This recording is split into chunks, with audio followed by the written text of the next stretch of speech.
Hello friend, आज का जो हमारा टॉपिक है अनंत लंबाई के आवेशित सीधे तार के निकट वैद्युत क्षेत्र की तीव्रता। तो आज हम आपको ये समझाएंगे और इतने आसान तरीके से समझाएंगे, चाहे आप फिजिक्स में वीक हैं या फिर आप एक्सपर्ट हैं, ये आपके समझ में आ जाएगा। सिर्फ 5 मिनट इस वीडियो को देखिए और ये आपके आप पूरी अच्छे तरीके से ऐसे समझ में आ जाएगा कि आप इसको कभी नहीं भूलेंगे। तो बने रहिए हमारे वीडियो में। तो चलिए फ्रेंड्स, देखते हैं। तो यह एक अनंत लंबाई का सीधा तार है। यह एक अनंत लंबाई का सीधा तार है। मान लीजिए कोई भी यह एक तार है अनंत लंबाई का सीधा, जिसमें यह प्लस क्यू आवेश प्रवाहित हो रहा है, जिससे आर दूरी पर, यहाँ से यहाँ तक की दूरी क्या है, आर, जिससे आर दूरी पर बिंदु पी स्थित है, जहाँ वैद्युत क्षेत्र की तीव्रता का हमें व्यंजक ज्ञात करना है। और ये जो क्षेत्रफल है ये डीए है। ये अवयव क्षेत्रफल को, डीए अवयव क्षेत्रफल को प्रदर्शित कर रहा है।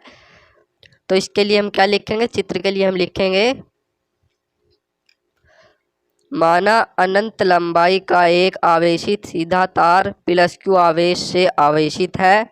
अनंत लंबाई का एक सीधा तार प्लस क्यू आवेश से आवेशित है, जिससे आर दूरी पर बिंदु P है, जहां तीव्रता का व्यंजक प्राप्त करना है, तथा बिंदु P से होकर एक, तथा यह जो बिंदु P है, बिंदु P से होकर एक बंद पृष्ठ खींचते हैं, जिसे गॉसियन पृष्ठ भी कहते हैं। इसे क्या कहते हैं, गॉसियन पृष्ठ। तो आइए अब हम इसे समझते हैं आगे।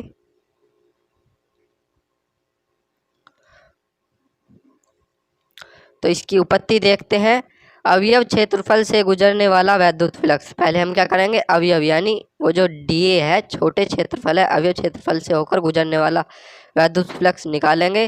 तो डी क्या प्रदर्शित करता है, छोटे को, अवयव क्षेत्रफल को प्रदर्शित करता है डी, इसलिए हमने छोटा वैद्युत फ्लक्स निकालना है, इसलिए यह डी लगा रखा है। D phi E is equal to E into D A into cos theta. इसके माध्यम से हम अवयव क्षेत्रफल से वैद्युत फ्लक्स निकालेंगे, जहां पर ई वैद्युत क्षेत्र की तीव्रता है, तथा डी ए अवयव क्षेत्रफल है, तथा कोस थीटा कोण है। तो इसके माध्यम से हम निकालेंगे, यदि थीटा 0 डिग्री हो तो, यदि थीटा 0 डिग्री हो तो कोस 0 डिग्री का मान क्या होता है, 1, अर्थात D phi E is equal to आ जाएगा ई डी ए, क्योंकि 1 की मल्टीप्लाई करेंगे तो ये सेम रहेगा, ई डी ए। तो आते हैं संपूर्ण पृष्ठ से गुजरने वाला वैद्युत फ्लक्स। तो अब तक हमने क्या निकाला था, सूक्ष्म अवयव यानी छोटे से क्षेत्रफल से गुजरने वाला वैद्युत फ्लक्स निकाला था। अब निकालेंगे संपूर्ण पृष्ठ से गुजरने वाला वैद्युत फ्लक्स। अब हम यहाँ पर डी नहीं लगाएंगे, डी हमें यहाँ से हटाना है, क्योंकि अब हम संपूर्ण पृष्ठ से गुजरने वाला वैद्युत फ्लक्स निकाल रहे हैं। डी लगता है किसके लिए, सूक्ष्म अवयव क्षेत्रफल के लिए। और अब निकाल रहे हैं हम संपूर्ण पृष्ठ, तो यहाँ से डी नहीं लगेगा। तो phi is equal to E into D into cos theta, जैसे वहाँ पर था। अब यहाँ इसका समाकलन कर देंगे, क्योंकि हम बड़े क्षेत्रफल के लिए गुजरने वाला वैद्युत फ्लक्स निकाल रहे हैं, इसलिए हम यहाँ पर अब इसका समाकलन कर देंगे। और कोस थीटा का आपको पता है 1 मान आएगा, तो इसका 1 जोड़कर ये सेम ऐसा ही रहेगा।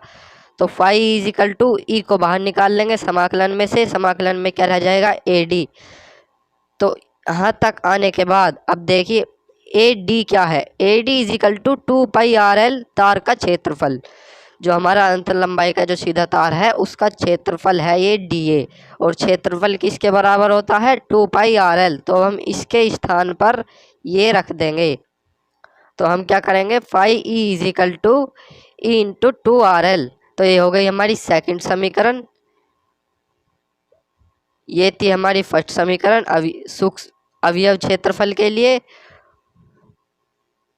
ये हो गई हमारी सेकंड समीकरण संपूर्ण क्षेत्रफल के लिए। अब हम इसे क्या करेंगे, अब लिखेंगे गॉस की परिमेय के अनुसार, गॉस की परिमेय के अनुसार फाई इज इक्वल टू क्या होता है, 1 epsilon naught into Q. Gauss की परिमेय क्या कहती है कि ये जो वैद्युत फ्लक्स है, ये वैद्युत पृष्ठ जो है, बंद पृष्ठ जो है, उसके द्वारा निर्गित कुल आवेश का 1/एप्सिलॉन नॉट गुना होता है। तो ये गाउस की परिमेय कहती है। गाउस की परिमेय के अनुसार इसके बराबर होता है ये। तो ये रख लीजिए या ये रख लीजिए। अब हम इसके स्थान पर इसको रख देंगे दोस्तों। हम इसके स्थान पर इसको रख देंगे क्योंकि ये दोनों बराबर हैं। तो आते हैं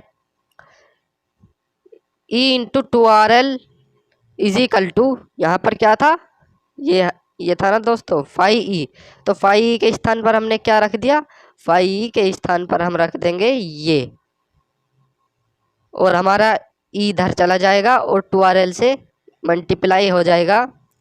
इसके बाद क्या करेंगे, E is equal to 1/2 pi epsilon naught आ जाएगा। ये 2 पाई नीचे आ जाए अगली लाइन में, 1/2 pi epsilon naught into Q/RL। ये हो गया हमारा थर्ड समीकरण। तो आते हैं अब रेखीय आवेश घनत्व पर। तो रेखीय आवेश घनत्व lambda is equal to Q/L। इसका उपयोग कहाँ होता है, इसका उपयोग वहाँ होता है जहाँ आवेश रेखा के समान, जैसे अब एक समान आवेशित ये सीधा तार है, तो इसमें रेखा के समान रूप आवेश आवेशित है। तो यहाँ पर हम रेखीय आवेश घनत्व का इस्तेमाल करेंगे।